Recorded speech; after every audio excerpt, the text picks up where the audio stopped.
Sorry. This meeting is being recorded.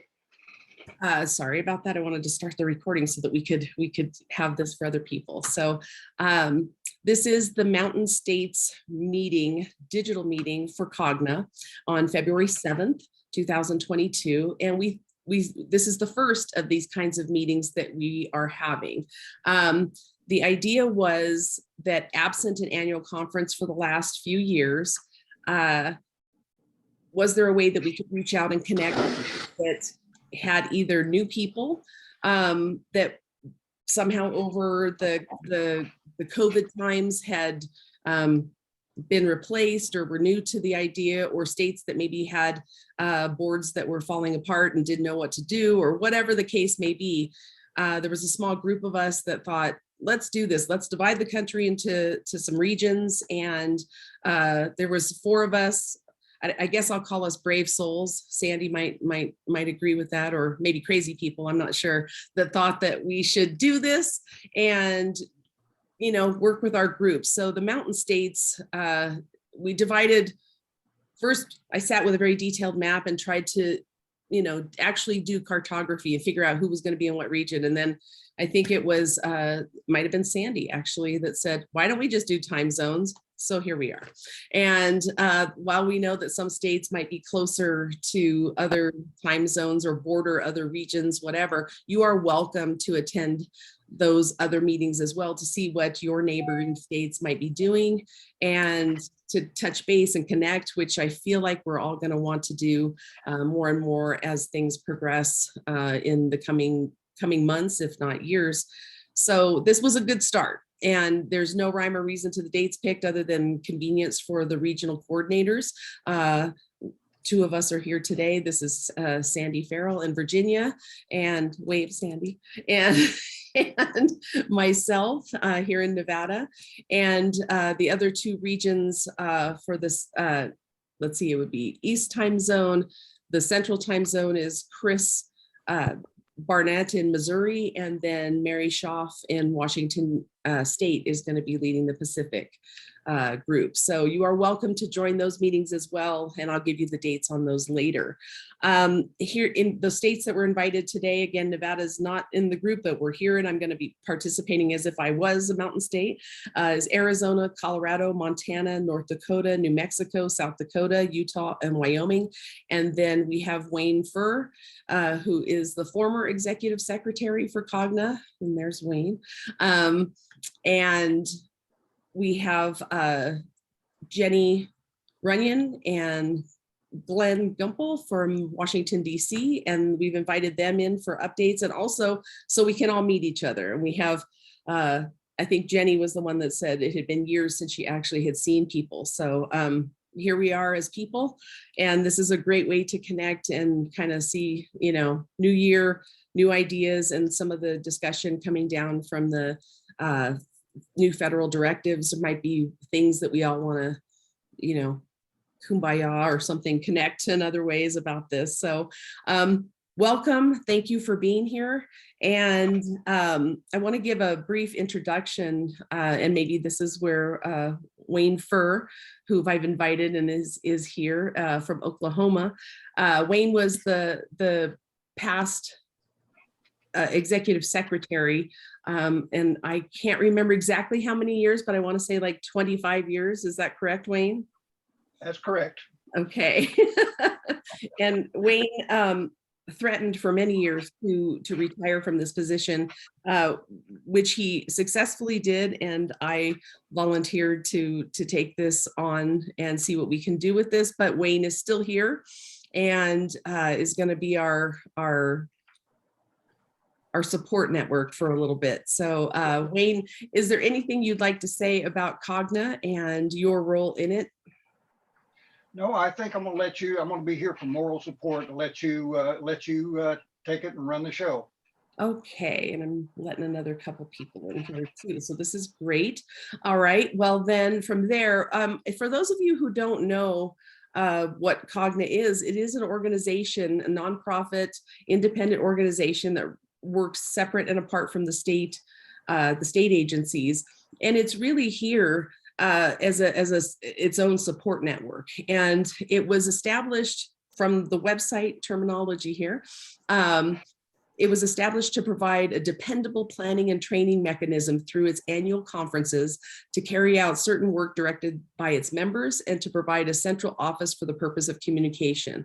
And right there is exactly the reason that we are having this meeting, to connect people and to join people together for the purposes of, I have a question, or I don't know what we're doing, or our board is having trouble, or we have a feature that's crossing state lines. At least we have faces that we can connect to. And this is a first attempt at reconnecting all of us. So with that, I don't know if anybody has any questions, but one of the things that was said to me when I first went to my first Cogna meeting in 2015, Wayne nicely introduced me. I just thought I was attending a fun geography conference, and come to find out, wait a minute, I was there as a representative of the Nevada board, and every state is automatically a member of Cogna. And so with that, we want to make sure everybody understands that this is a resource for you. And also in a roundabout way of thinking of this is, we need you. We need you to be participating and coming to the annual meetings if possible, or sending someone, or if we end up being able to hybridize those conferences and have attendance digitally like this, we need the input, we need the connections, and I think it's going to make us all stronger if we keep active in Cogna. So that's kind of what I wanted to say about that. And then I thought this would be a great way to have a kind of a mini meeting here. What we would do at the annual conferences and during a session would be to kind of do a round robin and introduce ourselves. So I'll start, and then we could do just kind of go from there. And then I think it'd be great to kind of have a mini state report. That's what I had on the agenda. And I wonder if it might be, we could do both of those things at the same time. And then we will introduce the representatives from the US board that are here with us and go from there. So I'll start. And again, my name is Christine Johnson, and I'm the executive secretary for the Nevada State Board on Geographic Names. And I think one of the greatest things for our board is that we have recently, we were impacted by COVID with a lot of retirements or other people leaving the board. And so during the COVID closure time, we were struggling to find who was supposed to be on our board. And I think a few other states might be having the same problems. Our state board is legislatively mandated to exist. One of the challenges we have is that we have no funding. So while we're mandated to exist, each agency that's on our board is kind of struggling with the current state directives that we have. And I'll explain that in a minute, but we have 12 agencies on our board, and that includes the 2 official tribal organizations. We have the Intertribal Council on our board, and we have the Nevada Indian Commission, in addition to the other 10 agencies, most of whom were on it to begin with. And we also have 3 federal agencies currently on our board. And we've been asked several times, how did you guys wrangle that? And we don't actually know, but somehow we have officially the BLM and the Park Service and the Forest Service mandated to attend at the state level, which is kind of an interesting turn of events. So we don't know. It's how our board exists, and it's working for us. I don't know if any of the rest of you have federal agencies on your boards, but that's how our board is. We meet 3 times a year, and we are only just now, we've only had our second digital meeting. We closed down during COVID and we missed a bunch of meetings, and then just started back in September of 21 to have our first digital meeting. And it was pretty successful, and we had almost full attendance, and we were really happy with that format. So another problem though is who hosts the format, and each one of our agencies has different technologies that they need to use or can't use. And so we're struggling a little bit with that, and hopefully we'll all figure it out. Nevada passed legislation that went into effect in July to be implemented in October for our state to remove all of the offensive place names. And that was one of the biggest things that came out of our 2021 efforts in legislation. And now at the federal level, there's that directive as well. And so we're trying to figure out exactly, what paths we're going to take and what the directives at the federal level mean to us that had already started along this path. So that's probably our current hotspot of conversation right now. But other than that, we've been pretty quiet. And again, COVID kind of had an interesting impact for us, and we're just trying to shift. So that's Nevada. Any time we can be of help to anybody else or our border states or anything, please reach out to me. I think this is a great time to interconnect and see what everybody's doing. So we're here and we're trying to be really active, and we're getting a new website. So hopefully we'll be easy to contact. So that's me. How about if I just go around from who I see on my screen and let you introduce that way. So I'll call on Shelley from Wyoming. Hello, I'm Shelley Messer. I'm the Executive Director of the Wyoming Board on Geographic Names. I think we have a similar issue with I'm sorry, I have forgotten all the English words that I know. The component of our board, through retirement and people leaving, and we need to spend some time and try to revitalize our board.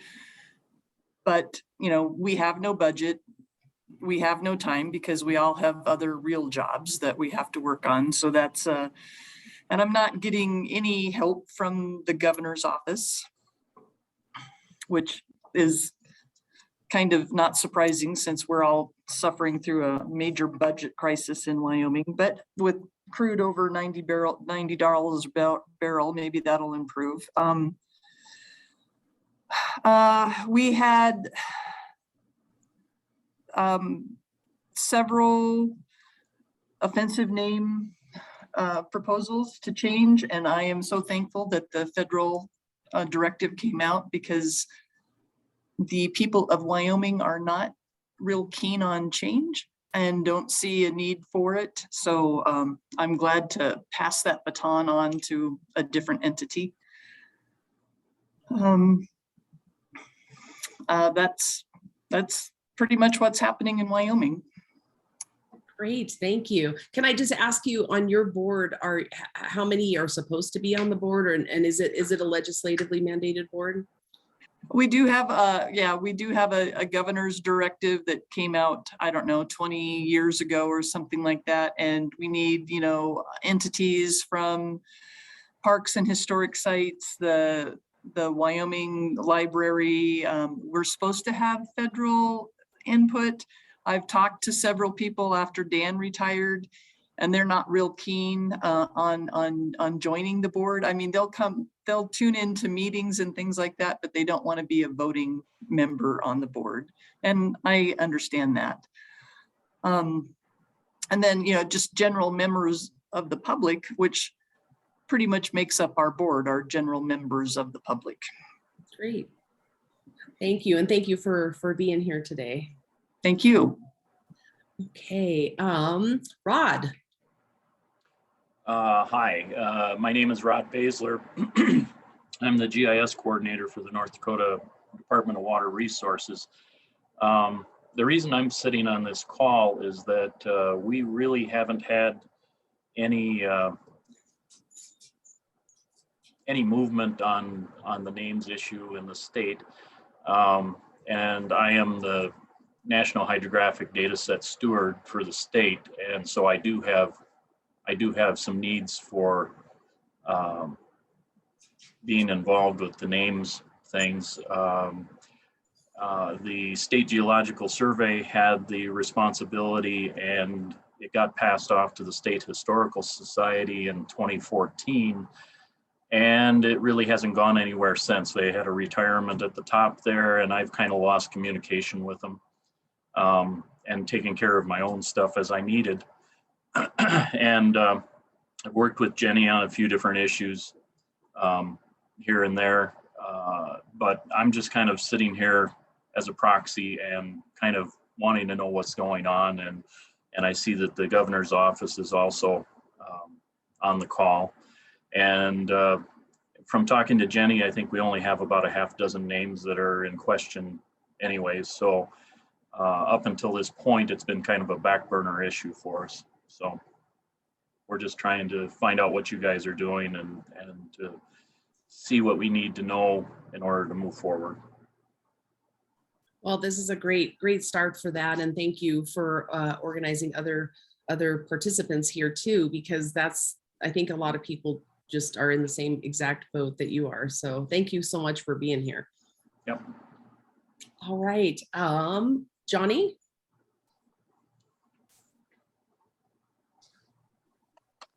Good morning, everyone. My name is Johnny Abad, and I'm the board administrator for the Colorado Geographic Naming Advisory Board.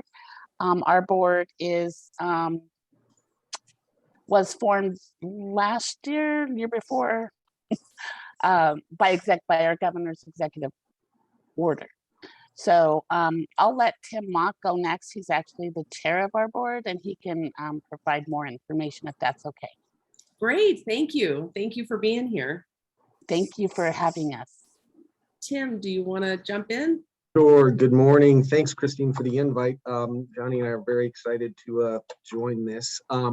Tim Mock, I'm the Deputy Director for the Department of Natural Resources. As Johnny mentioned, our naming advisory board kind of fell off the radar and disbanded, I think back in 2016 when the state archivist retired. And with the new administration, Jenny and the BGN had been working with the state and been in contact. In 2020, we finally got that underway by the executive order. We're a little bit different that we actually provide a recommendation to the governor. We spent most of the rest of 2020 and a lot of 2021 kind of working on our bylaws and processes and those type of things, and started considering renaming places late last year, I would suppose, or maybe as earlier, a little bit earlier last year. We've got a backlog that we've been working through of about 20 plus names and have been sort of increasing them. Our board's about 15 members, 3 from state departments, 1 from the governor's office with the Colorado Indian Commission of Indian Affairs. And then the rest are, we've got 3 state legislators, local government, 2 local government representatives, individuals from the Center for American West, the Geological Survey, some folks represent tourism outdoors, so on and so forth. So we're still kind of working out some of the kinks on the processes as we've kind of confronted some new and unique instances, and we couldn't have done it without Jenny. She's been just a tremendous resource, and certainly I couldn't have done this without Johnny. Like you all say, the staffing has been a challenge on our end. We do have a position that is pending before the legislature right now that might provide some level of support, although it wouldn't be their sole duty as we kind of work through all of these issues. So it's kind of where we are right now. And again, nice meeting everybody. Glad to be here. Well, that's great. Thank you for that perspective. And your board organization is, I think, probably from what I'm hearing, the most almost hyperactive. Is that the right word? But, yeah, that's good. Yeah, I failed to mention that we are meeting once a month. And like I tell Johnny, we get paid on the same cadence monthly, but I swear these meetings come up more often than we're getting paid because you just roll into one, and then the amount of work that it takes to kind of prepare and finish off the previous meeting and prepare for the next, it's just been pretty tremendous to keep that kind of a pace up. Well, it's a good example. I mean, you have that kind of work, and we've all, I think, been through the ebbs and flows of what's in the backlog and what's coming up and things like that. And we actually in Nevada enacted what we found in our bylaws to exist that was never used was an advisory panel. And so we've been bringing in all kinds of people, experts that we would want to draw from their knowledge or their past experience with our board. And included on that is your actual board consists of legislators, but we had to use our advisory panel to pull in the legislator that wrote the recent bill to remove the offensive names. And he's been extraordinarily helpful to us. And I think one of the things that we're going to be moving toward in our state is trying to figure out how to fund this, because every agency is going, who's going to go drive out and talk to the tribes, who's going to mail the letters, who's going to host the website. And I think without a position, a state position in our state anyway, that might work in the governor's office or something like this, we don't know how to funnel money to fund this, and because no one agency can take any kind of budgetary allowance that would come from legislative action to deal with the whole board, so we're having trouble trying to figure that out. So we actually were quite interested to hear what Colorado is doing. So thank you for what you're doing. And from there, let's see, I have Dan and Ari.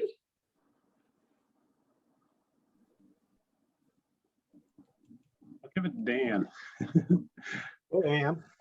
Hi, I apologize. I'm Dan White. I'm the chair of the Utah Board on Geographic Names. Hi, Ari. How am I jumping in front of you? I don't understand how that worked. And I apologize for my bandwidth. I might be a little jerky on my screen right now. Dan, I've been on a few different state boards. In fact, I was on Nevada. I'm a voting member of the Wyoming board right now. And I was on Idaho. What did Idaho say, Christine, did you reach out to them for this meeting? Sorry. There we are. Idaho has been adopted into the Pacific Group. Oh, interesting. Okay, yeah, I missed that part. Sorry.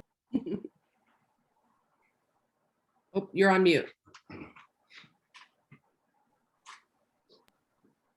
There you go. You muted me. There you are. Said that. But I'll, like I said, that's enough about me. I'll let Ari take over for the state board. All right, thanks, Dan. Yeah, in Utah, probably what we've been facing lately is we often are being singled out as kind of being an unneeded committee. We're a committee in Utah formed by an executive order by the governor's office. And anytime they do a review of all the boards and the committees, they're always like, who is this entity and let's get rid of it. Except for when, we have these troubling names that come up. So last year we had legislation that just more or less empowered the Utah Division of Indian Affairs to take a more active role in offensive names that pertain to American Indians. So that we've been interfacing with that division lately on offensive names. And I don't know, that's about it. We're expecting some bigger names to come down the pipe sooner or later, especially with, squaw names and stuff. So we've got 11 members on our committee. Currently only 10 are filled, and most come from state agencies and one from a mandated federal agency. But other than that, we're just cruising. So good to see y'all. Great, thank you so much. Thanks for all the information. I imagine, in fact, when we went through our Doso Doyabe name restoration out in the Great Basin National Park, that was our first effort of dealing with an offensive place name. And some of the research that we did unveiled that the site was actually named originally Jefferson Davis Peak. back in 1859 before Nevada was a state and it was still part of the Utah Territory. And Dan so eloquently said, don't bring Utah into this. So we we share history that you might not have even realized. So there we are. But this is why border states matter.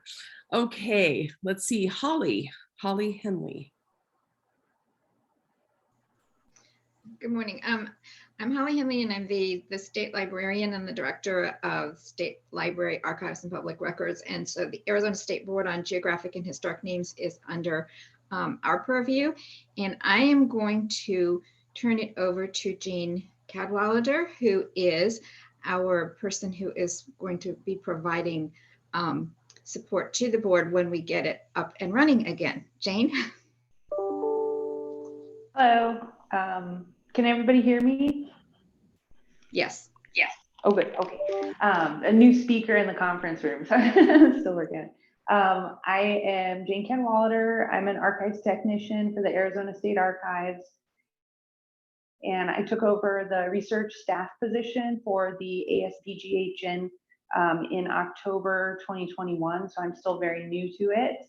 As Holly mentioned, our board is currently being appointed.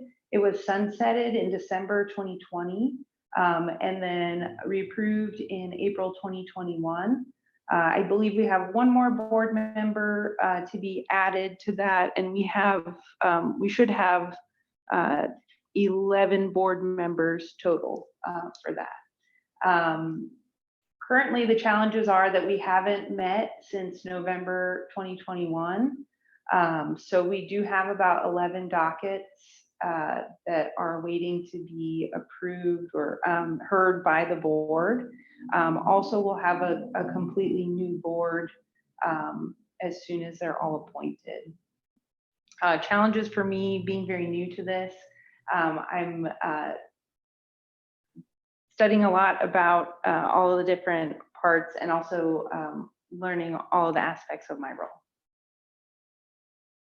That is a challenge. And I think it's a challenge that whether you're a brand new person or a person who's been here for a long time, continues to evolve. Because I think back when I joined the Nevada board, I really think what it was at the time was just a very relaxed, geography loving group of people who wanted to research place names and be there if we were ever needed. And then it started to kind of gain steam. And then when the offensive name issue with the Great Basin National Park happened, we started getting media coverage, and then it started becoming more active. And the geography loving club aspect of it has gone away, and now it's official and it's important, and we are still trying to figure it out. It's evolving for us too. So you're not alone. Thanks for being here. I'm definitely excited to help out with it, and it's been very exciting. We have 74 names on the GNIS with the term SQUA in them, or features. So it is a relief to not have to have those changed one at a time. Because right now we have, I believe, 2 names on the docket to change. So having 74 change, I know there will be concerns with what name is chosen, but that is a relief. Yeah. Great. Well, thank you so much, both of you, for being here. Let's see. Is it Reese? Yes, this is Reese Haas. I'm with the North Dakota Governor's Office. Great. Like Rod said, I'm really approaching this out of curiosity. When our governor was first elected in 2016, we did not have any formal mechanism for geographic names, and unfortunately we still do not. So we're really approaching this out of curiosity at this point, and I'm thankful for the opportunity to hear what the other states have done, as we continue to consider action in our state on how we can have a more formal process.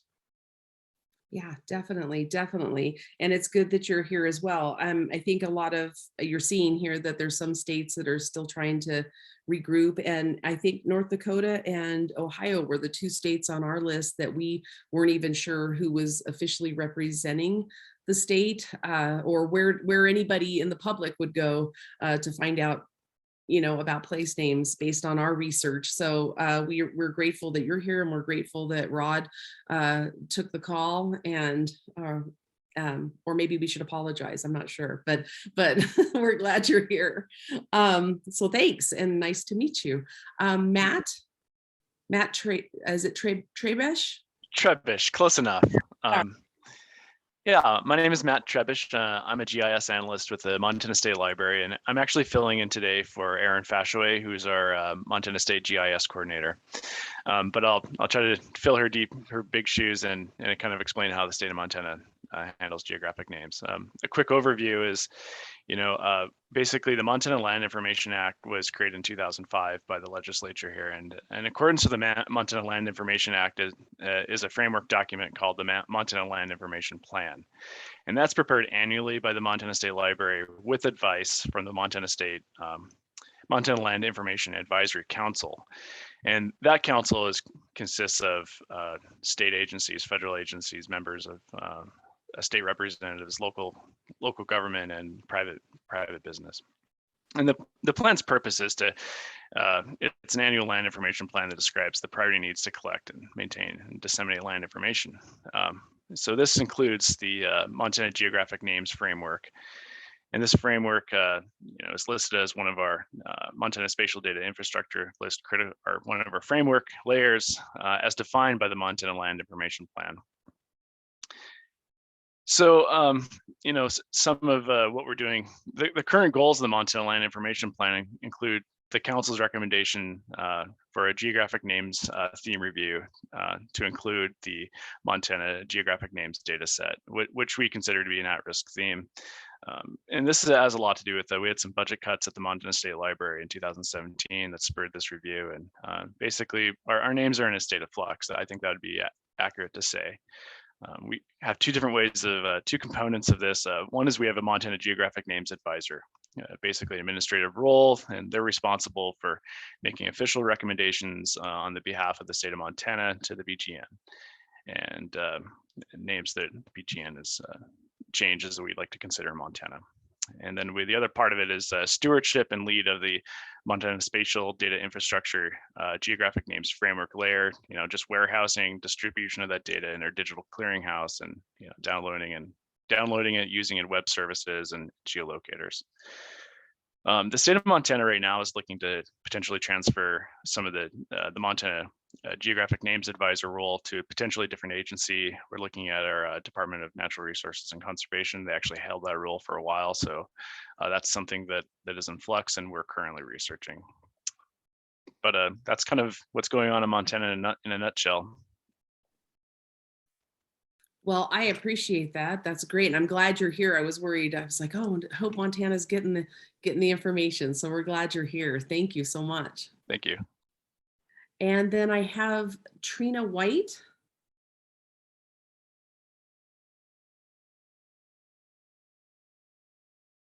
That's me, Christine. That's my wife's name. I haven't been able to change that. I just noticed that. Okay. Some people's kids. Okay, so what we'll do, sorry, that was the last one. Thanks, Dan. That was in the mountain group, but if you don't mind, we'll hear from some of our other states that are here in the group too. Just for perspective, I think it's amazing to hear what some of the other states are doing. So would I be so bold to call on Cassandra Farrell from Virginia at this time?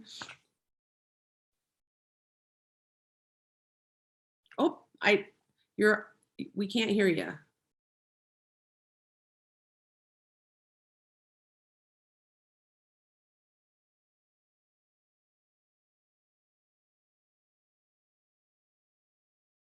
No. Okay, we'll come back to you. How about Wayne Furr in Oklahoma? I know you're not on the board, Wayne, but you can speak to what Oklahoma's doing if you wouldn't mind. Okay, thank you. The Oklahoma Board was formed by state legislation in 1965. I joined the board in 1988. And then my involvement with then the Western States Geographic Names Council started in 91. So you can see I've been at it for a great number of years. Right now that I am only an advisor to the Oklahoma Board to meet with the director of the Oklahoma Geological Survey, which the legislation that created the board said that was one of the duties and responsibilities of the State Geological Survey. And so all the members are members of the Geological Survey staff. And I am the only retired one, and I've been retired for 20 years from that. And let me just say that it's been my pleasure to be the executive secretary of COGNA, which I took from the Western states and created then to create all the states. And it's been my pleasure to work with all the states and see a few of the faces or hear from some of the people that I've worked with and made contact with over the number of years. So thank you, Christine, for taking over. Well, of course, you're welcome. And of course, we hope that you will continue to haunt our halls and keep us on the straight and narrow. We appreciate it. And I think Wayne points out something here that I was hoping he would talk about in the beginning, which is exactly what his achievements are with this. This was originally the Western States Association, and his work to create a more national presence here and unite the states together. This is amazing. And thank you, Wayne, for everything that you did for all these years. And I appreciate it. And I know other people do for sure. And those of us that are new to the board or new to this organization will come to understand exactly what the network is here that you built. So I appreciate that. Thank you. Yeah, well, let me finish up by saying that for anyone that needs an update on the website as far as who to contact, to let Christine or myself know, and we'll take care of that. That's right. And if you haven't been on the Cogna website, in fact, I'll wait one more minute but I'll screen share if you haven't been on the Cogna website, and I'll show you a little bit of that. And but yes, Wayne and I both will be working to update for some people who might not be the main contact anymore, or people that don't work in these agencies anymore. We're seeing some of that. We want to have a current list, because you can use the Cogna website to reach out to another state by finding the information, accurate information at that, on the website. So thanks, Wayne. And Sandy, are you back? No. Well, that's okay. Oh, there you are. Wait. Can you hear me? Yes, there you are. All right. So that's how we're going to roll here. My name is Cassandra Farrell, and I'm the senior map archivist at the Library of Virginia in Richmond. And in Virginia, the state archivist and the map archivist serve on the Virginia Board on Geographic Names. And we are completely reactive. We receive the any requests for name proposals or name changes go to the USBGN first. They get funneled to us, and then we begin to proceed to reach out to members of the community. And then once we've done that, gathered our information, we respond back to USBGN. Of course, we are an older state, and the current round of names that have been proposed to change don't affect us. But once we learn what offensive names are offensive, then that might change, because we can't create that list. That's not our job to do that. So I head up the East region, the Eastern region of the United States. I'm the East Regional Coordinator, and I'm here just to see what questions are going to be popping up in preparation for our meeting, which is at the end of the month. So Great. And just to be clear, so you're saying there's 2 people on your board? there are 2 people on our board. Yeah. Well, and I think that's important to point out here for those that are new. You see these really interesting patterns of boards across the country, and the East Coast has a large number of boards that have either 1, 2, just a few people. And I wonder, Sandy, do you have any idea, or is there any thought to change on that on your board? Do you see are there any grumblings that you might have to bring in an advisory panel with the upcoming stuff or anything like that? I've already talked to my boss about that, the state archivist. So she's working to put together a panel, which we've been recommending for a couple of years. Mike Strom, who Shelley might know, who was the state archivist for a couple of years, he had it on his agenda to add an advisory board, but of course COVID hit, and so that changed everything. And so now that's something that the interim state archivist is working on, is seeing who can be put on a panel, an advisory panel, because I certainly would like to have an advisory panel in place. I imagine that would be helpful. I think it's an interesting thing, and just given the challenges, I think that some of the big boards have kind of in an opposite way, almost like too many cooks in the kitchen for who's doing what kind of thing. You could have the opposite problem with just having 1 or 2 people with shouldering the whole thing. So it's an interesting dichotomy there. So thank you for being here and sharing that perspective. All right, from here, how about we introduce Glenn with the US board. Glenn, would you like to pop in? Sure. Can you hear me? We can hear you. Excellent. Yeah, Glenn Gimple, US Board on Geographic Names, Executive Secretary for the Domestic Names.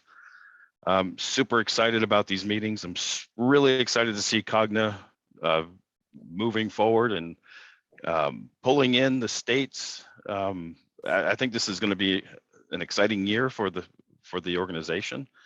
Definitely support the efforts. Just the information sharing alone is so valuable. Hopefully we can work on some cooperation, maybe some standardization. But it's just, this organization is so positive, and the focus is right on the geographic names is everywhere across this nation. So it's just awesome that we have an organization to be able to come together and talk about experiences and share information.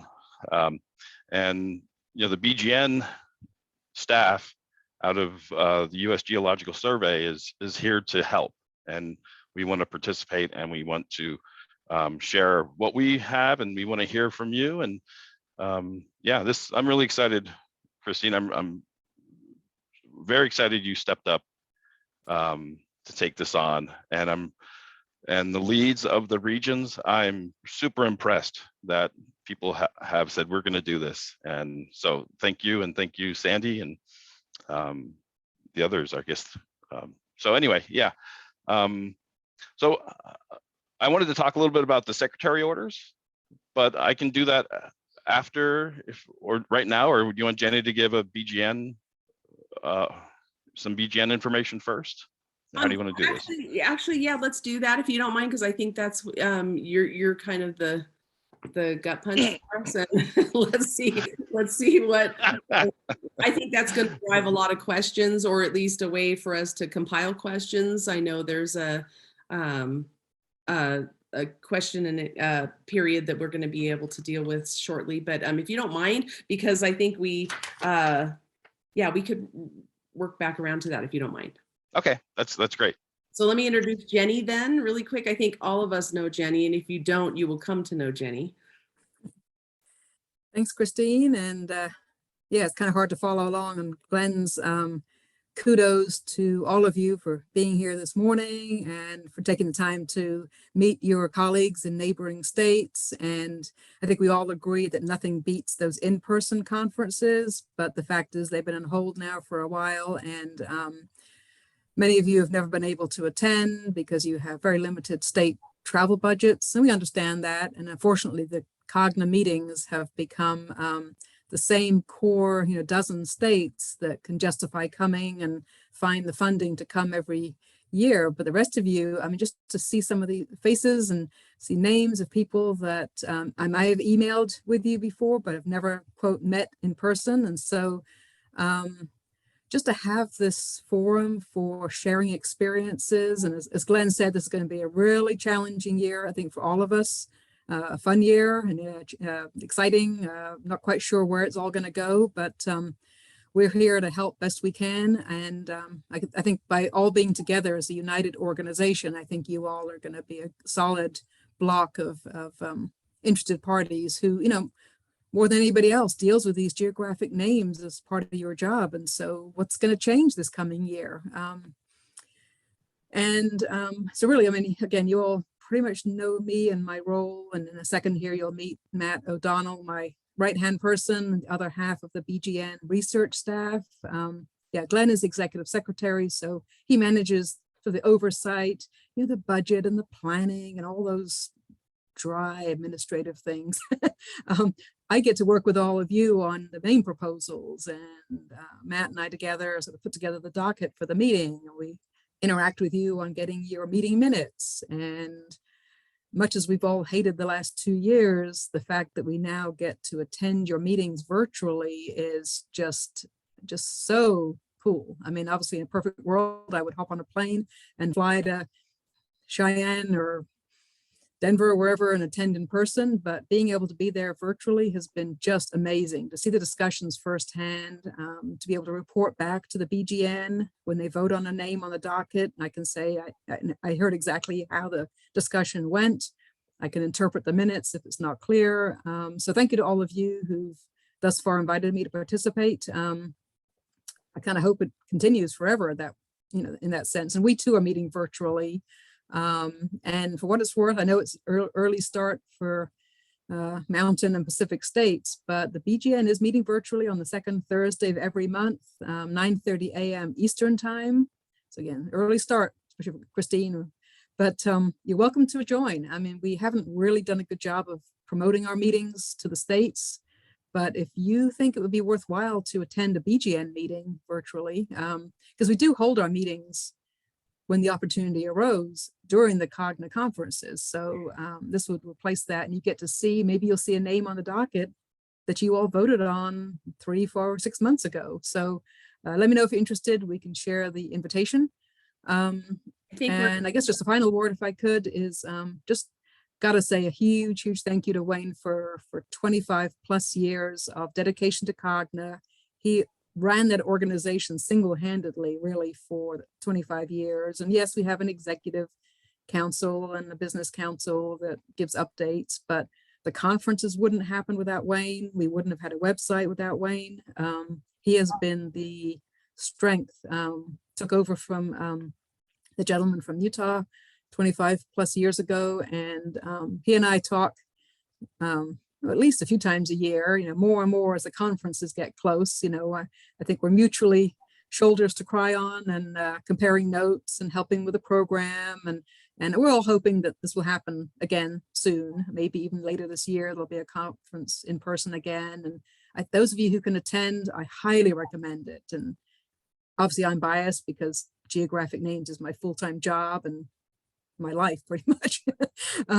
But if you can attend somehow, some way, be there or send someone from your state, you won't regret it. Just to spend 5 days talking about geographic names. And again, I'm biased, but it's pretty cool. So thank you, Wayne, for everything. And I'm certainly not going to say goodbye. I know you'll be around as an advisor for a long time. And I know that we'll get a chance to thank you in person whenever we see you next. But anyway, that was a long introduction for me, but thank you all. We're here to help. And this is, to echo Glenn, this is so exciting to have these sessions. So thank you. And I guess if I might, Christine, suggest that Matt could say a few words. If that's okay. Please. Okay, thanks. Hi, good morning. I'm Matt O'Donnell. I work with Jenny and do a lot of the research. And I've certainly emailed with some of you. I met some of you at COGNA conferences in the past, so it's good to see you again. I'm getting over a little bit of a stomach bug, and so I'm not on camera today. I'm just not feeling 100%. So I am just staying in the dark. But yeah, I will, if I haven't talked to you yet, I'll probably emailing you about some pending cases at some point, but just, it's good to see, it's good to hear. And yeah, it's good to be part of this. Thank you for having me. Great, and thank you, Matt, for being here.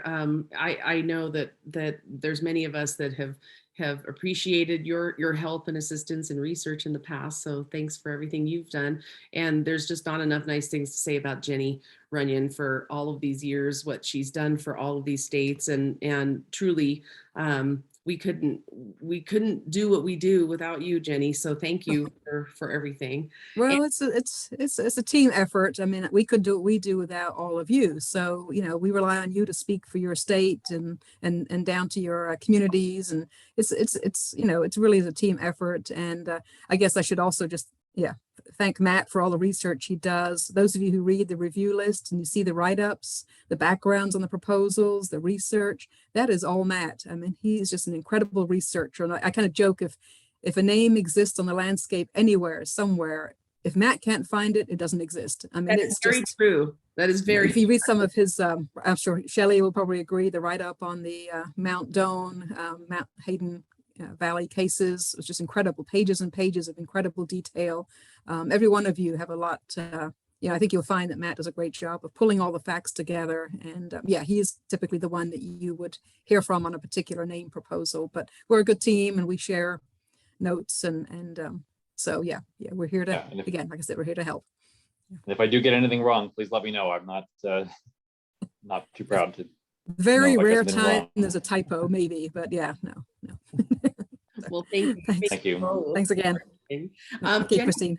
Jenny brings up a good point, and I will talk more about this right as we end the meeting. But with regard to the in-person meetings, and now the potential offer for a link to attend the U.S. meetings, you said let us know if you're interested. I think I'll speak for myself only, but I'm interested, and I can say for the rest of you, if you haven't been to a COGNA meeting before, one of the highlights is getting to see the U.S. board have their meeting. And it doesn't even matter if you don't have a place name on their agenda, but just to see the process and to see, the board members and the agencies that are represented on the board and to see the whole process take place.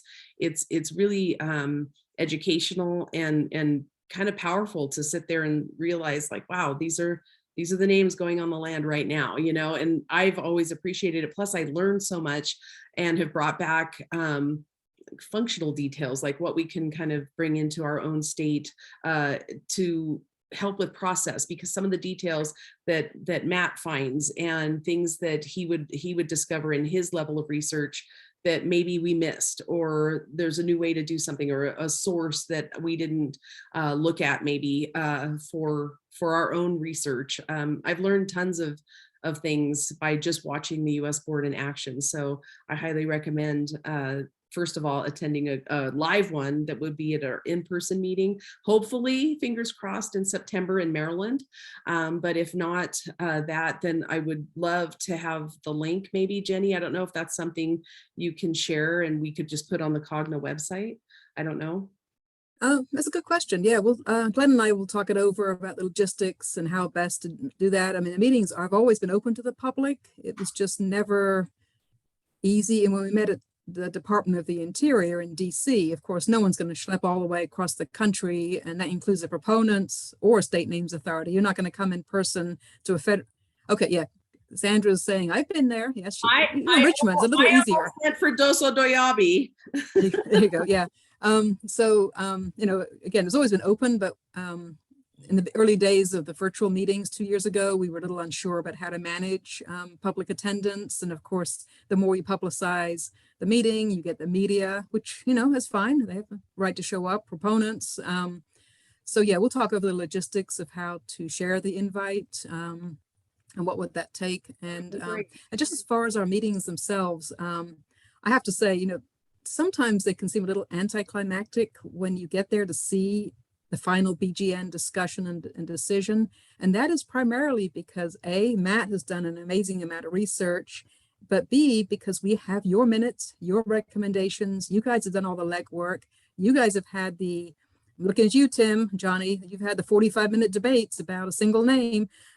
Christine too, you know, you really get into the meat of a proposal.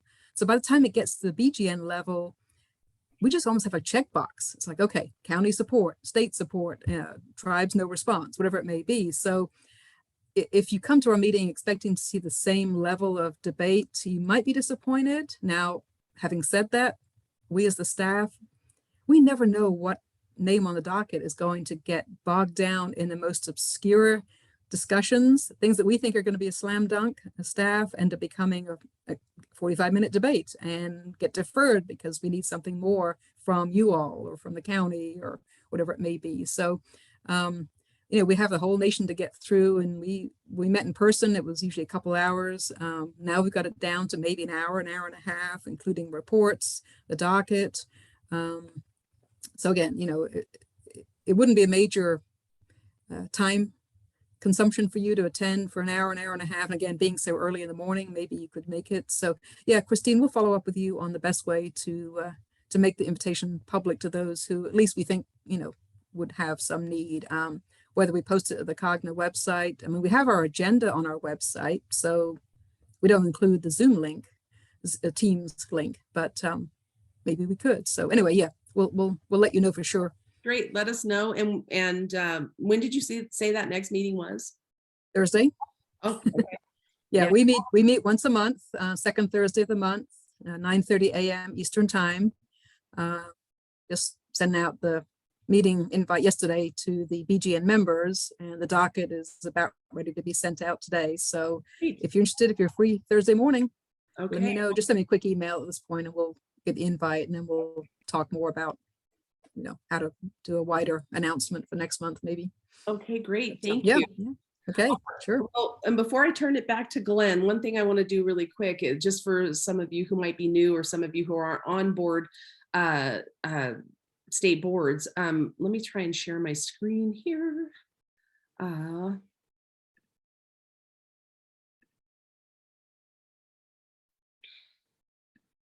Okay, so if you haven't been on the US Board on Geographic Names website, an easy way to do it is just Google US Board on Geographic Names, and it'll take you to this website. And they have all kinds of information here that you can use. And I think the most important thing right now will be like federal updates, anything that might be able to be shared with us. The most recent information, I think Glenn can talk a little bit more about this as well. But this is also a great help over here. On the left side is all the links. And if you are looking, and I think some of you, again, who aren't on state boards, this is a public resource. And this is something that you can click into to do your own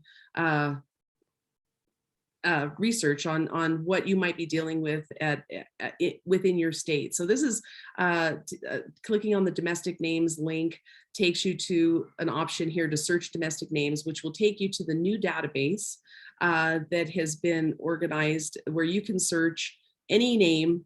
And there's a variety of ways. In fact, that's one thing we're hoping to organize for our next conference is a training session on the database, which would be great. But for informational purposes, I'll just, and everybody can see this, right? I'm in the database. Okay, thank you. So I'm going to use Arizona as an example. So to put in this derogatory term, the SQA, the S name that we're dealing with most closely, it's coming up to deal with at the federal level.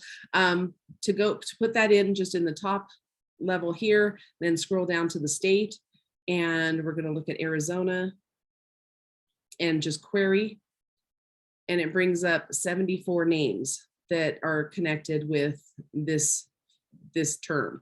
And so from here, and this is not to call out Arizona, but it's just a large number. The same thing could be done. I think we did North Dakota, and there's 6. And so this is one way to start doing that kind of research, or to understand the amount of work that's going to be coming at us with where are these sites? Are any of these sites maybe are these variant names that have already been changed? Things like this can be discovered by looking into this database, and that's how to find it. So I have a comment here from Matt.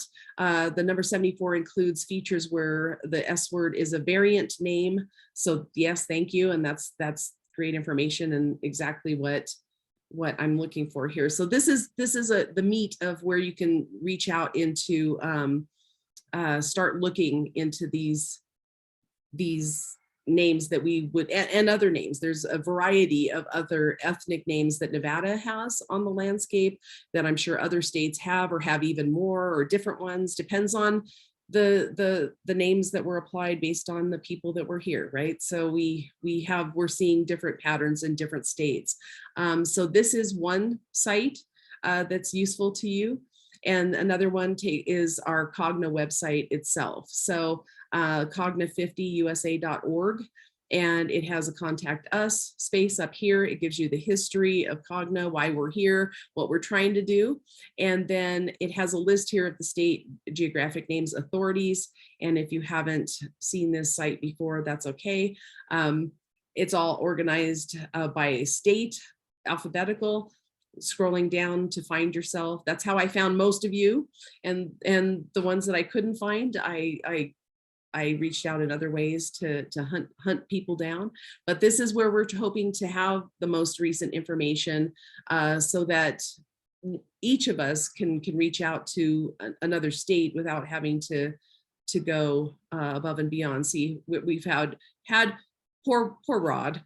We should have you here at least for now, but we have North Dakota and Ohio as TBD, but this is the information that's here and we'd like to update as Wayne pointed out, we can do. If you have better information for us, please reach out immediately to myself or Wayne, and we will get that information updated.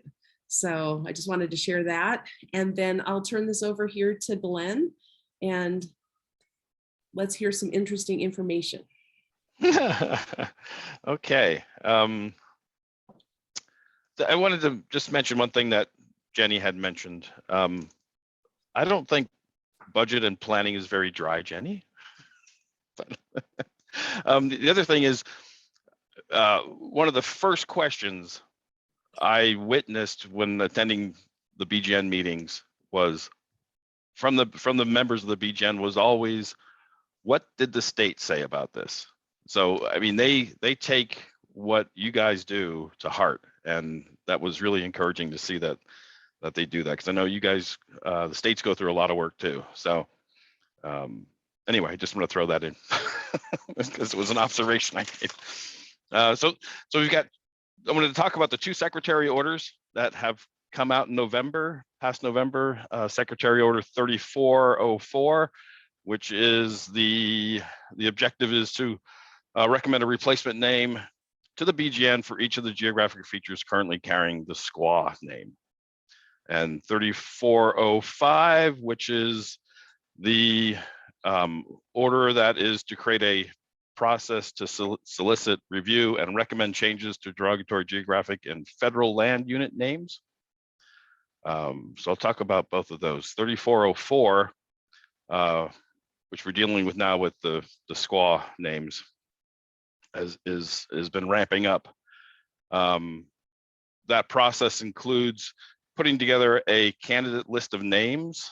USGS was tasked with this to provide candidate names from the 5 nearest features to the derogatory name. So they did that for all 665 or whatever that final number is. It was 666 for a while, which I was glad to see it moved off that. Also, that process will include a task force that was created to take a look at those candidate names and select the replacement name.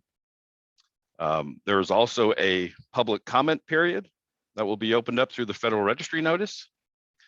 There are also the Department of Interior is doing tribal consultation with that list of candidates, the same list. All that will be then massaged by the task force to pick a replacement name, and that'll go to the BGN for a vote. It's a very quick process. We understand that it's it's quick and we understand that it's a way of getting these names off the landscape, and that's what the Secretary of the Interior wants. Get rid of it, with the understanding that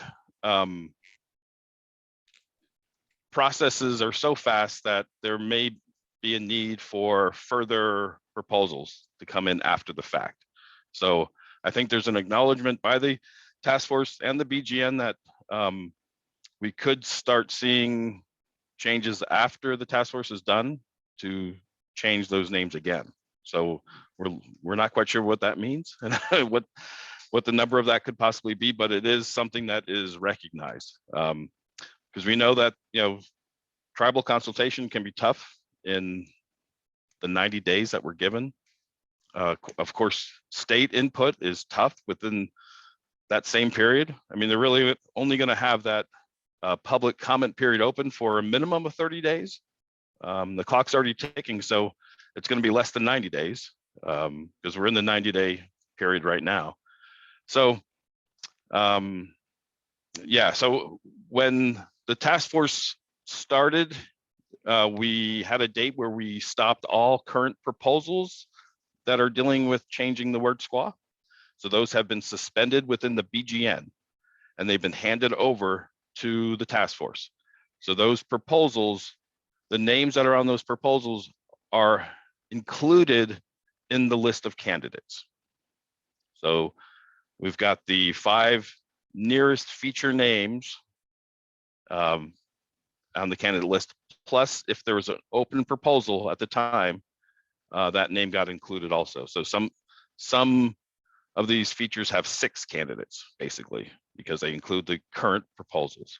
But we are not accepting any proposals for SQUA at this point. The BGN is not accepting those. If anyone wants to submit a name, they'll have to do it through the Federal Register notice public comment period. So it gets a little hairy. Can I ask a question? Absolutely. This is Dan White from Utah. So the state authorities are going to have no say-so at all on this process. The states have, the states have no say-so in the process. That's already been dictated by the department, and the input is all public comment period. Yeah. Interesting. And how many people are on this task force? Oh, the task force has I think it was like 17. 13 representatives on the task force. You've got 7 BGN reps. Then you have 6 additional representatives from one's Office of the Assistant Secretary. You've got 1 from Office of Diversity, Inclusion, and Civil Rights, and you got 4 representatives from the Department of Interior bureaus representing diverse backgrounds and experiences. Thank you. Yes, sure. So did they just not to consult with the state names authorities just for the time? There's no specific outreach to the states other than the open process. I mean, I think you can request if you'd want a task force discussion in your state names board or something like that. I think that would be reasonable to request. I'm not sure how that'll be handled. Again, this is not a BGN activity per se. It's run out of the Department of Interior. So, we were very happy that they actually included us on the task force. So, but it's not a BGN activity that we're directing at all. Glenn, Tim has a question. Tim, go ahead. Hey, thanks, Glenn. Did I hear you right that the 90-day, the comment period has already started? No, the 90-day period that we're required to get tribal consultation also includes a minimum of 30 days to get public comment. So that Federal Register notice has to happen sometime within those 90 days. And I know they're getting it ready. So it's going to be coming out, I would say shortly, but I don't have a date yet. They haven't shared that with us. So those names will post, and then for the states, through the public comment period of 30 days, that's when the 30-day clock starts ticking. Yes, as soon as that federal registry notice comes out, register notice, then you have 30 days to comment. Okay. And then just a FYI to everybody, what we're thinking about in Colorado is trying to kind of post this on our website and seek additional names so that our board will submit through the public comment some recommendations possibly. That would be fantastic. Yeah. Yeah. Okay. But within the federal register notice, as what I've seen so far, is that they will come out with a list of all the names with all the candidates. And there's also a map link on that list. So you can actually, take a look at what it looks like on a map and where it is. But it's a lot of names. It's 600 and some names, right? So it's a lot to do, especially if you have 70 like Arizona. That's a lot of names to deal with. And finally, when you say shortly, what are you thinking? Like in the next 2 weeks or beyond the next 2 weeks? I can't even give you that. I know what I've been told, right? That it's being worked. It's in the department level, and when they get done with it, to put it out. I think on schedule, they had the last 30 days of the 90-day period as the public, but I think they're rethinking that and they want to move it up sooner than later. Yeah. Okay. And I think we might have seen, and Johnny knows this, a web link that there was the state naming advisory boards were actually given 90 days, but it sounds like that link has kind of come down. So we just want to confirm whether we've got 30 or 90 days. You have from the day that the public comment period opens up on the federal registry notice, you have a minimum of 30 days. Now they may go longer with that to match the 90-day period. But again, that's already started, so it'll be less than 90 days and coincide with where the tribal input is finished. So we'll see what that means. But right now, the order says that public comment period has to be up for a minimum of 30 days. Glenn, if I could just interject, one of the questions that Nevada has is how that impacts us to be able to make a comment officially or ask questions about. I think we have one in the chute for a name replacement, and I understand the process, what you just explained and everything, but for us legally, we would be violating open meeting law before our next meeting without, to be able to organize so say the 30-day period starts tomorrow. Our next meeting isn't for another several months. So strategically, like we would have to call for a special meeting and all of that. And we might miss that window as a state. So we're actually, just for perspective, trying to figure out how to deal with this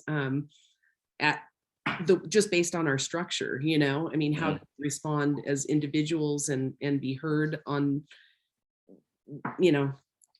Yeah, no, it's, the BGN staff, we recognize this right away.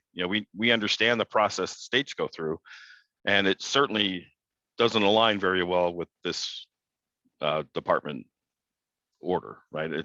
That process is fast. And so I think that's why there's a recognition that, the task at hand is to get these names changed, boom. And that's the focus of that secretary order, right? Get those things off the landscape. But it doesn't stop from a change name process that we've done with the BGN forever. So the allowance for the proposal to come after the fact, that aligns with the state's process better. We recognize that's going to be the case. I mean, and I think that might be the case with some tribes too, where we're just not going to get feedback from them in 90 days. We find it hard to get 90 days in a normal BGN process from the tribe, let alone through this process.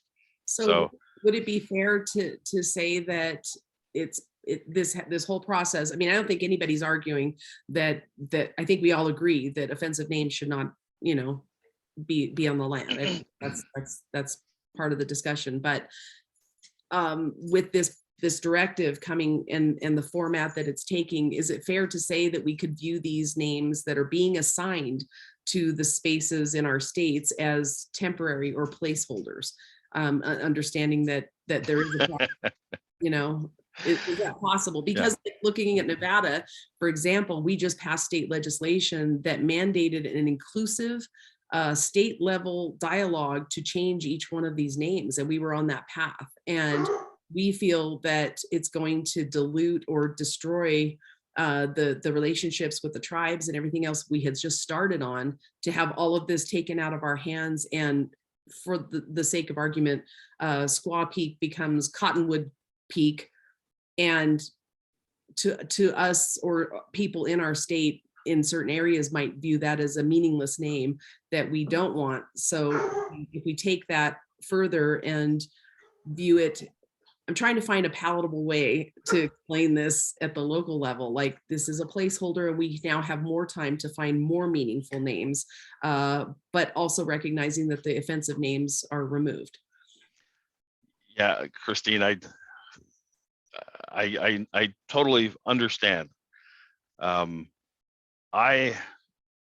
mean, coming from the BGN perspective, we're going to vote on these and they're going to become official names, you know, because that's what the secretary order is saying we do, right? These names are changed quickly. They go to the BGN. I'm assuming the BGN is going to pass these and the name is changed and it's officially changed. So I hate to use the word placeholder, but yeah, I think reality will say some of these are placeholders, you know, because they may not be the best name. And the process doesn't really allow for the best name. You know, if it requires more than, you know, 90 days for the tribal consultation and longer than 30 days for the public comment, and, you know, states are included in that. So I feel your pain. I feel the understanding. And I mean, my perspective is, okay, this is coming at us from department level. They want these things changed. We're going to change them. And then we have the normal BGN process as a follow-on if that's needed. And I personally think it's needed. Some of these will probably want to be changed later. But I'm not promoting that or saying that's that's our expectation. I'm just saying that's probably going to be reality. I have to be careful what I say here. No, I understand, and I think that's a good point. And the reality may come to pass that there are decent, you know, acceptable names, and that everybody's like, "Huh, that's Little Peak." Who knows, you know? But there is a concern, and I'm just speaking in this case on the Nevada perspective, because we just kind of felt blindsided having just done all of that work at the state. And from a BGN perspective, my God, we don't want you to stop. I mean, that is what we want. We want the states to have an awesome process with this. So, and I would hate to hear that this side railed, you know, that effort. Yeah, and I think, Dan, are you trying to say something? Yeah, I am, because, you know, they want states input, but I mean, process, but no input. And is it going to be just as, if it's an official BGN name, is it going to be just as onerous changing an official BGN name as it is now? I mean, because if it's an official BGN, you got to go through extra hoops because it's been voted on. So, I mean, that's going to put a lot more work on the states also for some of these placeholder names. Well, I mean, I wouldn't say it's going to put more effort other than you're responding to the candidate list. But if you are going through a process now to rename a squaw name, and you don't make the public comment period, and you propose this as a changed name, that process would be the same no matter, you know, that's just the process, the BGN process. So I don't think it adds any extra burden. But that's name now. Instead of just a new name, it's an official voted on BGN name that has BGN data. Yeah, so that's the process, is what I'm saying. Yeah. Usually, you know, those are pretty tough to overturn because they've been voted on. Yeah, this process is a quick process, and I will certainly say it is not the most thorough way to do something like this, but it's achieving the goal of the department, and in a way they said they would like it to be done. So Well, and I I'm gonna will bite my tongue. I will add to that, because that was one of the challenges before we knew anything about this directive, that at the state level, we were trying to decide how to do this, and looking at, I think we have a total of 45 names, including the squaw name, that we were slated to deal with. And we were looking at giving ourselves a 5-year range on dealing with 45 names, and that was a goal that we weren't sure we were going to meet. So in kind of a devil's advocate here, this is one way to get it done, and that's certainly commendable for the effort. But I think once we heard what was happening, and again, I think you could use Nevada just because we recently passed state legislation, and as one end of the spectrum, and then the other end of the spectrum is states with maybe one person, or states that are just trying to reorganize, where they're being hit and not have effective representation to have the good dialogue. I think is part of the concern too, to look at all, you have at least 50 states here.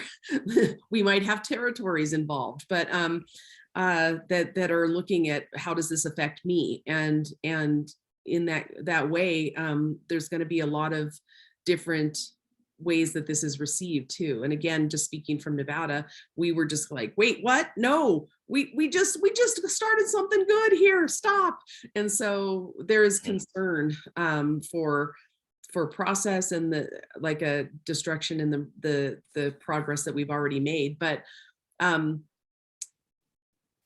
that 30-day window is, I think, the biggest concern, and how will we be made aware that the clock is now ticking, kind of thing. Like, will there be a e-blast? Can I somehow be a focal point to get the information to all of us? Yeah, I think that would be ideal, because we will know when that thing is set out, right? Federal Register notice. So we'll know when it happens. And I think if we can inform you, would that be an avenue to disseminate? It's at least one. Yeah. Yeah. I will be on it immediately as soon as I hear. And I mean, we definitely want to reach all. Yes. So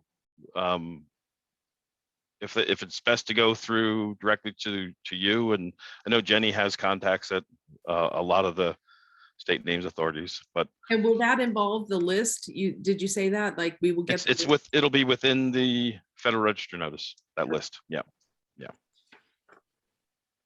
And I don't know the process for comments in the, they were talking about some internal process. So I don't know what that means yet. We haven't really seen that part of the Federal Register notice, so. Yeah, and I guess if I can just follow on everything Glenn has said, I mean, the staff, believe me, we're not blowing this off as being yes, it's out of our hands. We had really no input into this, but if you saw a lot of the media coverage, or even the comments from the department prior to these notices coming out, these orders coming out, it was a lot of, basically the BGN process is too slow, deliberate, too not transparent enough, doesn't do enough to involve tribes, local communities in the process. And bottom line is, when the Secretary of the Interior, and the fact is when she was still a state representative in New Mexico, when she noticed there were 600 and some squaw names still officially on the landscape, she decided this is not acceptable. And the bottom line is, the perception of the department is, if we wait through the normal process for you all, for proponents, the public, for the tribes to submit individual proposals to the BGN, given the current rate, it would be a lifetime. And she just felt this was the best way to, as you said, wipe 665 names off the landscape in one fell swoop. Whether it's the best way to do it kind of remains to be seen, right? What's the outcome? And, for all we know, 550 of those will be quote, accepted. And yes, there'll be BGN decisions and people will shrug their shoulders and say, well, it's not ideal, but hey, 500 squaw names are off the map. Yes, Glenn's right. There'll be some subset where the replacement is not ideal for whatever reason, and you all can submit a new proposal, or anybody can submit a new proposal to change that replacement name to something else. The squaw name will have become a variant name at that point. And Dan, you're right. Typically, it has been a challenge to change a BGN decision, but I think, and this is still being worked out, that a name changed by the BGN during this process, this placeholder process, the BGN will recognize that that's a little different from your normal BGN decision that's sort of set in stone and no, you can't change it now because we just changed it a year ago or a month ago even. So don't be too concerned that by having a BGN decision that it's final. Yes, it is final, effective the day of the meeting, within hopefully hours. GNIS will be updated and the updates will trickle through to map products. And yes, it would be a little frustrating to have the name then changed again, say 6 months, 9 months, a year later through the normal process. But hey, it's seen as that's the best way to address this. So, your voices need to be heard. And the bottom line is, much as the BGN is involved in behind the scenes, the staff is watching what's happening. If you all have concerns, there's a couple of different email links in the press release. I think Christine was either going to share the secretarial orders or send it out separately to all of Cogna. I'm not sure. In the press release that came out, there's a email address at Department of the Interior for any questions and comments, and specifically for the Task Force 3404, the squaw name change. There is an email for the chair of that task force. And so send any questions. Seriously, I ask you, please send questions, concerns to the task force, not to the BGN staff. There's nothing we can tell you other than what you've heard now. We're out of this, really. So, address your concerns to that group. They need to hear from you. They don't seem to understand that state boards exist even, let alone that you're very, very involved and active. So this is your chance to be heard. So not only can you comment on the individual names on the lists, but it's your chance to comment on the process itself, and that can happen now. The email is out there. So great, Jenny. If it's not already, we will make sure it's on the Cogna website. But I will email it to everybody here in this meeting as well, right after the meeting. Yeah. Excellent. Thank you. Thanks. Yeah, that's 3405. Any other questions about this one? Yeah. That was 3404. Or 4, I'm sorry. Yeah, Right. yeah. I know it's hard to keep them distinct. I don't mind taking the hits for this, and I'll forward them off to the chair of the task force. So, go ahead and unload on me. It's okay. So 3405 is the one that's creating a federal advisory board to then take a look at other derogatory terms that are on the landscape, and also look at federal land unit names to see if those have to change too. Those are outside of BGN, so they have to deal with something more than just a BGN name. So this one, it's creating a federal advisory committee, which is being created now, I guess. I mean, I've not seen much movement on this as far as there is no advisory group that I know of yet. So I don't have much to give you status on, but they'll have recommended changes to existing federal land units and additional terms that may be considered derogatory. They'll recommend a process to solicit, encourage, and assist in proposals to the secretary to change derogatory geographic names. And they'll solicit proposals from tribes, states, local government, federal agencies, and the public. There's a lot of questions here how they're going to do this and what that means to the BGN, for one thing, because they do say proposals to the secretary. They don't say proposals to the BGN. So there's a lot of questions here on this one that we'll have to wait until they get that up and running and find out what they're doing. This one will be around a lot longer. It's a longer term. Originally, this was in the first secretary order that didn't go anywhere a year ago. This one had a 5-year, possibly 6-year, 5-year for the advisory group and a year for the BGN.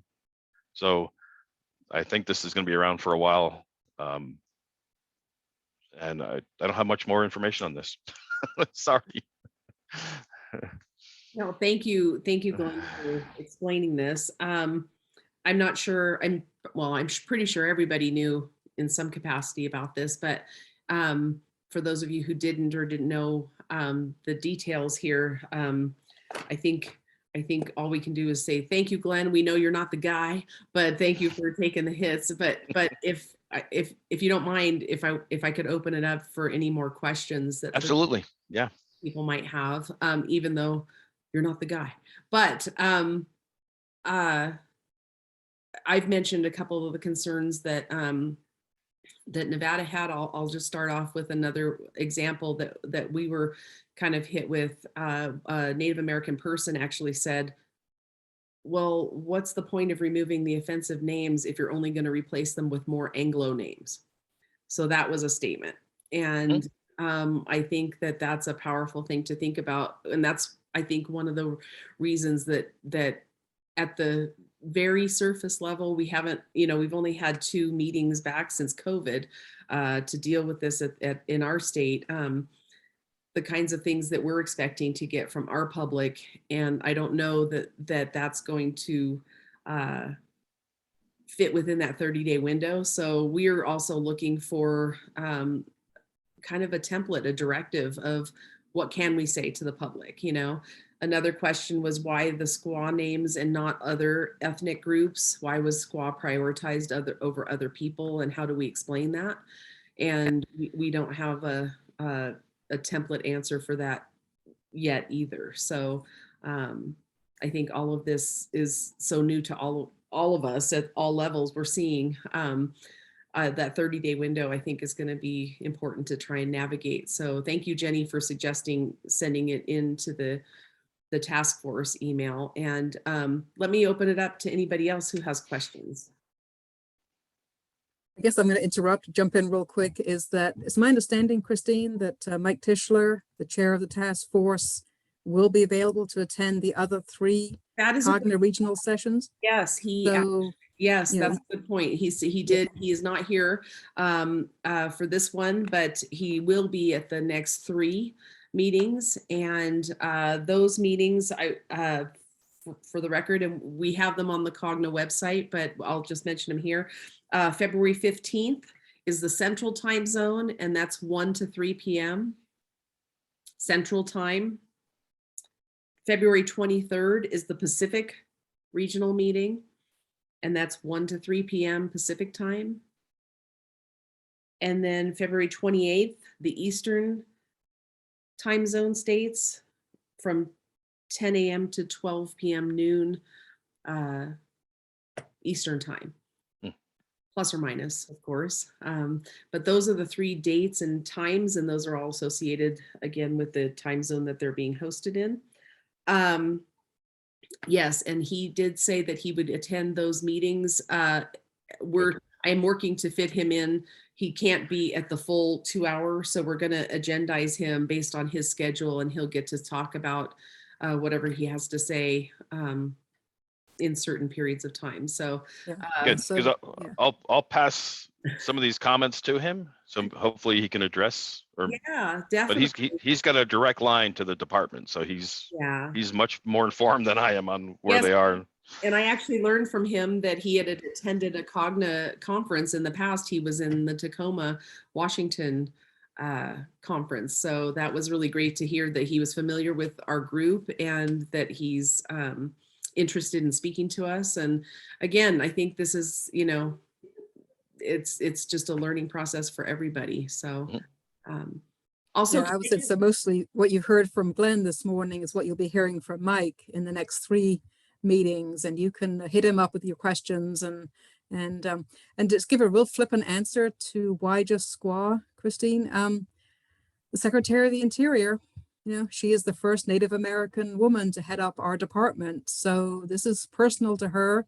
It's a very, and yes, there are some who said, well, why not at least include the N word, because the co-sponsor the original legislation that came out 2 years ago that didn't make it out of Congress, but nonetheless, it was kind of co-sponsored by a couple of different Black senators and congressmen. So would it be easy to say, well, why not at least include the N word? But they chose not to. They want to focus solely on the S word at this time. But to her, again, it's very personal and very, so, you know, I don't want to call this a pilot by any means, because there'll be lessons learned for other words, I suspect.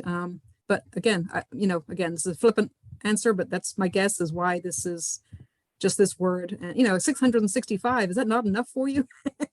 Well, part of the issue for us, just again, in our weird example, is that we had passed state legislation, and the list that we were tasked with managing included Italian slurs and Asian slurs and the N word, as you mentioned. And so for us to have to put all of that on hold when we were dealing with them equally and inclusively, and to say, wait, stop, we can't deal with that, we got to prioritize these.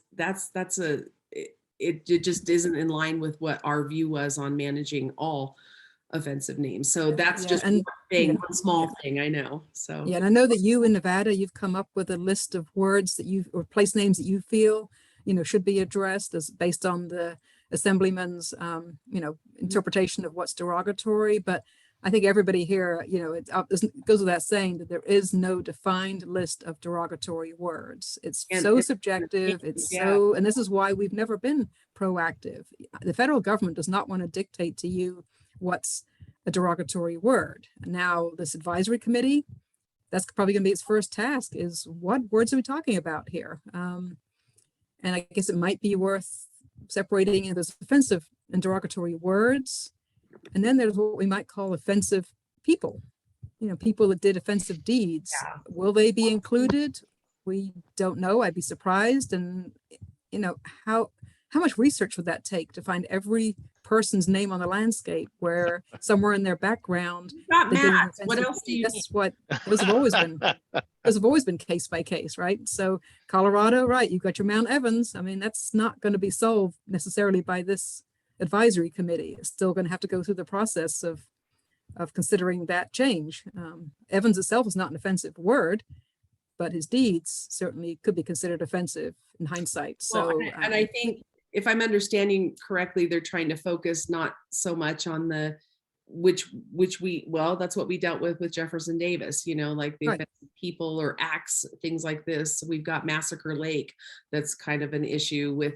It's got a native name that means most beautiful heavenly place, or some such idealistic name, and we've labeled it Massacre Lake for an event that happened. So there's definitely those that will come to pass, I'm sure. But I think the way I'm understanding it, it's only to do with ethnic slurs and the first round, right? I mean, but we don't know where that just says derogatory, whatever that means. And again, they're going to have to decide how to interpret that and what that means. And I think they probably have no clue at this point how exactly they're going to tackle this. And yes, there are probably a handful of words that we could all agree on, probably should be top of their list, but I'm not going to volunteer my personal opinions. And each member of the advisory committee will have to decide what words and do a search of GNIS. And this is why Glenn said this is going to be a 5-6 year effort.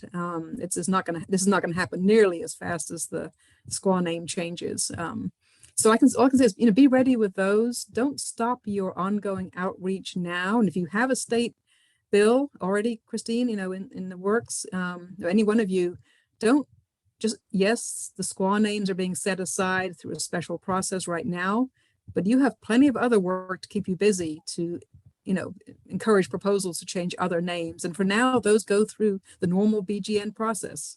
So you can continue to submit proposals to us to change any other offensive name. Now, at some point, just like the squaw names, we may be told to cease and desist, no longer accept any offensive name changes. But until then, keep working the process as you have been, keep soliciting proposals, submit them to the BGN. They'll be on the next review list or the follow, depending on the timing. So yeah, this is just the stop right now is for the squaw names. Everything else is business as usual. Okay, great. And can I just interject here really quick? And poor June Hansen has joined us, and walked into the middle of a conversation.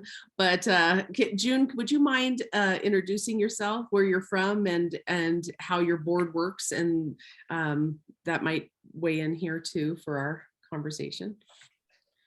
Well, good morning. Sorry I'm late. I had to put my dad in the hospital last night, so I was at the hospital this morning. He's 93 and I'm lucky to have him, but got a little pneumonia. No COVID though, just pneumonia. So I apologize for being late. Not at all.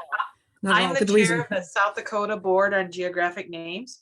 In South Dakota, we have a 5-person board made up of state agencies. I represent the Department of Transportation. We have representation from Tourism, Historic Society, the Department of Tribal Relations, and the Department of Agricultural and Natural Resources. We are appointed by our cabinet secretary, or the cabinet secretary serves. We serve until we are reappointed or we've had turnover. I am the only lasting member from the original board of 2009 when we were first appointed. Everyone else has retired on me. We have already taken care of all the squaw names in South Dakota. That was the South Dakota legislature made that an offensive name in 2001.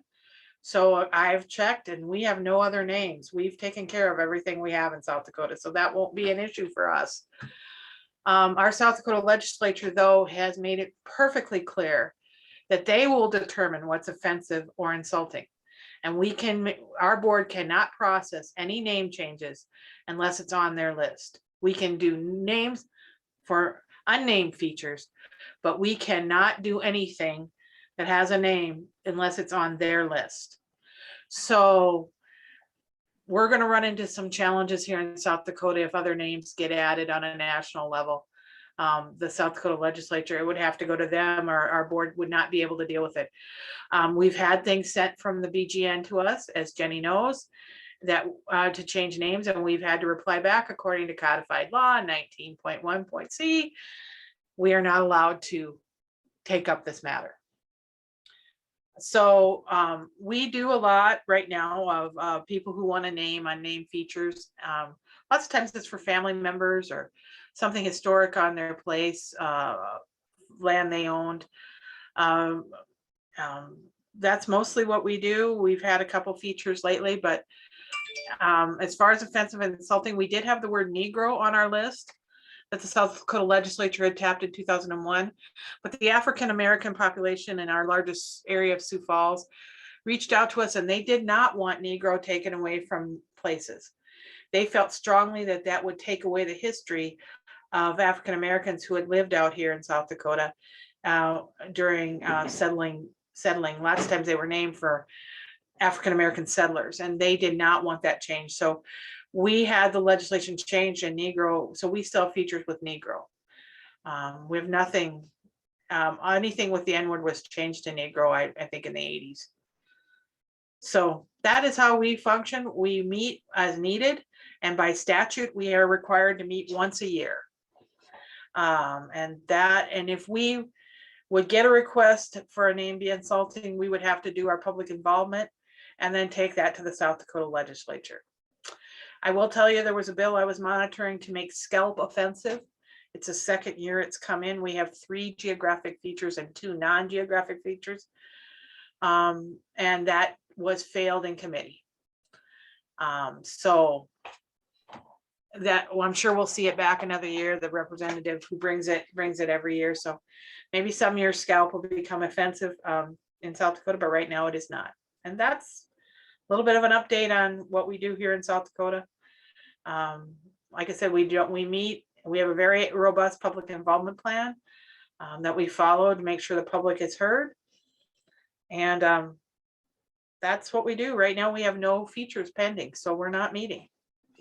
Well, thank you so much for joining us despite your sad situation right now. We wish you the best with that. And thank you for the information. It's I think we all just learned a lot. And that takes me back to what we were discussing, which was Glenn's wonderful fill in the blanks on our questions here. Are there any questions that remain that Glenn could or Jenny could answer with regard to the BGN process or the current legislation at the federal level, these secretarial orders 3404 and 5. Anybody? I don't see any now. So what I'll say is thank you, Glenn, for explaining all of that. And I know that there's a lot of, I know we have a lot more questions in our state, and we'll be looking for that information on that 30-day feedback period. And I'll share everything on the Cogna website. I will also send out to this group. Well, I'll send it out to everybody actually, but immediately after this meeting, I'll get the information sent to everybody so everyone has it that they can share with their state boards and interested parties. And yeah, we'll just be looking to know when this period of time starts. That's I think our biggest concern. With that, we are approaching the end of our window here. I wanted to again mention the next regional meetings. We will be posting those agendas for the 3 upcoming meetings on the Cogna website. In fact, we already have them, but the links will also be there. Again, on February 15th, the Central Time Zone 1 to 3, February 23rd, the Pacific Time Zone 1 to 3, and February 28th, the Eastern Time Zone 10 to 12 p.m. noon. And we intended these meetings again to be just hi, nice to meet you. How do you operate? What's going on? Because there's so many people that are either new to their boards or haven't been active in a while, or just learning from one another. I just wrote some notes on what South Dakota's doing. So I'm like, I need to know about this, you know? So I think hearing what each state is doing can be helpful. And I appreciate Sandy Farrell for being in our meeting, and she'll be heading the East Coast meeting. Another thing I want to mention is another plug for the in-person opportunities here. It is our hope to have our first in-person conference this fall, and I believe we're still shooting for September. And why it's important to go, and I think a few of us that have been in the meetings that I recognize here might want to chime in, but why it's important to go to these meetings is for what you have here, this kind of idea of connectivity and information. And it's even more because we include the local state board. So in this case, Maryland has graciously offered to host the next meeting. And if we can get that organized for September, of course, you'll be notified very soon on that. And after that, for 2023, we have Oregon. And then 2024, we have Missouri that are going to host the next 3. So Maryland, Oregon, and Missouri. And during those meetings, we have everything from local papers being presented on geographic topics. We've had toponymic tours of the region. And then we've always been so lucky to see the US board host their meeting during one of the sessions on one of the days of the conferences. We have state roundtables. We work to kind of organize questions ahead of times where we sit in a room and the questions are put up on a big screen, and we all kind of roundtable or network to answer the questions and give feedback. We've done a variety of different things at different conferences, and part of what we're hoping to include in this is kind of a certification process where if you attend these meetings that you're certified and in a way that you have the most updated federal information, you come away with a certificate of a sort that might help authenticate the process and allow people that are at the mercy of state budgets and things like this to find funding, because we need to know that every state has the most, updated information, and to be able to attend these conferences often has been prevented because of budgets or because of some other political structure that just doesn't allow for attendance for one reason or another. So we're hoping to provide kind of a greater opportunity for people to have a reason to come, and with that have it include this certification. Well, that's still in process of being developed. So be looking for information on that. And of course, I'll send out updates from here. Does anybody have any questions for me on this or anything I've said? Yeah, Christine, how do you recommend the invites? Is it just for leadership of the local state naming advisory boards, or could we extend that invite to all of our board members to attend the Maryland Oh, conference? anybody. If you all showed up, it would be fabulous. Bring your governor too.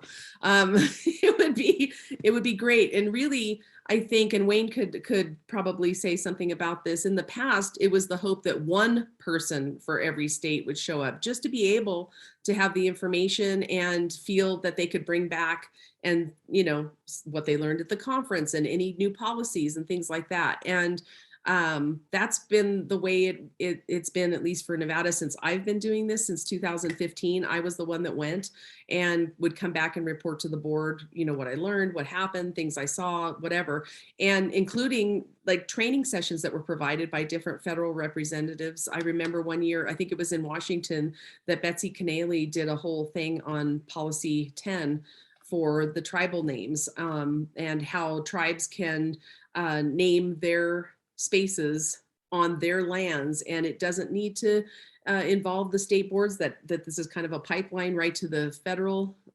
board, the BGN. And I just sat there amazed, and I came back and was like, we have to tell our tribes. And we started this whole thing of trying to get our tribes to understand their empowerment and what they could do using this Policy 10 and what it provided. So just that example of you know, the kind of information you could be bringing back as a one-man band, let alone if anybody or all of you came.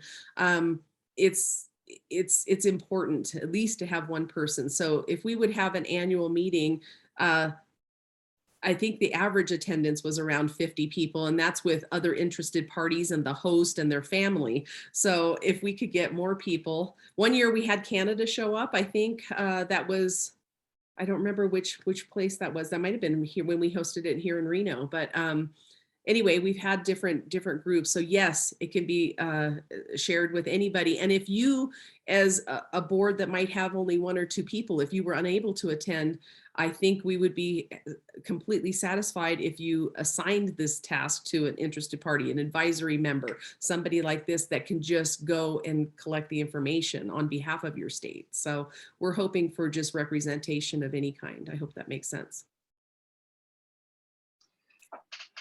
Okay, anybody else?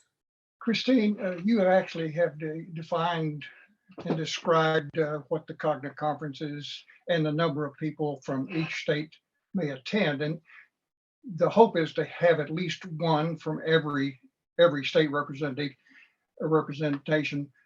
But as many that wants to come, that's fine. They only get one vote though. No, that's true. During the business meeting.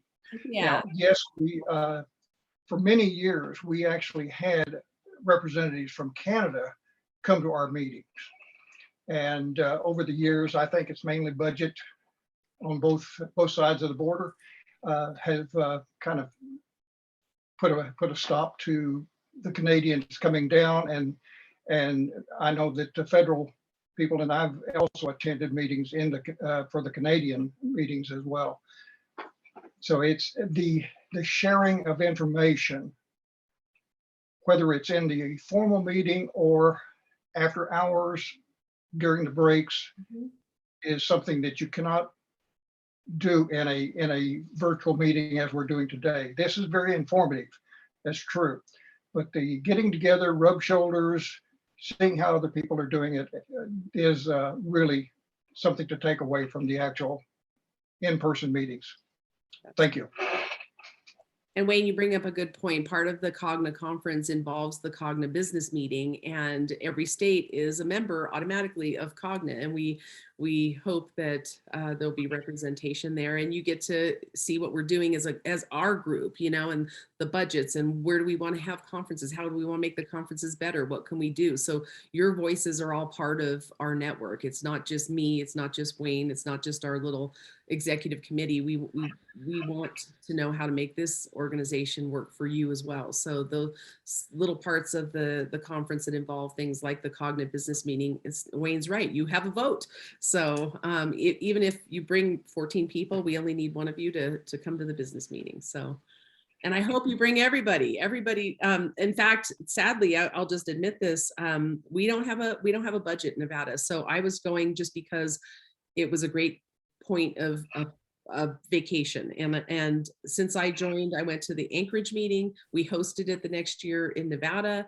Then it went to Virginia. Then it went to Washington State. Then it went to Louisiana. And then COVID came, and here we are. So with that, there's an opportunity to see a new place. And I know my colleague here, Cassandra Farrell, has begged for years for it to be in a place where she could see corn. So we're hoping that Not corn. corn. It was Prairie. said corn. Prairie. I see corn here. Prairie. Prairie. Well, we'll have to get Nebraska involved. So, and feel free if you would like to host an upcoming meeting. We would love to entertain that. And if you haven't hosted it before, it's a great opportunity to show off your space. We had a ball when we did it here in Nevada. So, anyway, and we appreciate the continued support from the BGN and the partnership that we feel we have with them, and they've been an amazing resource both for Cogna and each state individually. So with that, does anybody else have anything they'd like to share or say? Okay, the quiet majority. I'm so happy you joined us. This was our first attempt, and thank you for being here. I feel like we all got some good information, and it started the ball rolling with what we need to know at the federal level. So I appreciate Jenny, Matt, and Glenn for joining us and sharing information. And yeah. So thank you, everybody. And we will be sharing the links to the next meetings if you're interested, because again, everybody's got border states in another region and it might help. And don't forget the head of the task force, Michael Tischler, will be joining those. So you can have more, another say or more questions maybe that after you hang up here and think about it some more. So thank you, everyone. And it was nice to meet everybody in person. Thank you. Thanks so much. Thank you. Thank you, Christine. Till next time.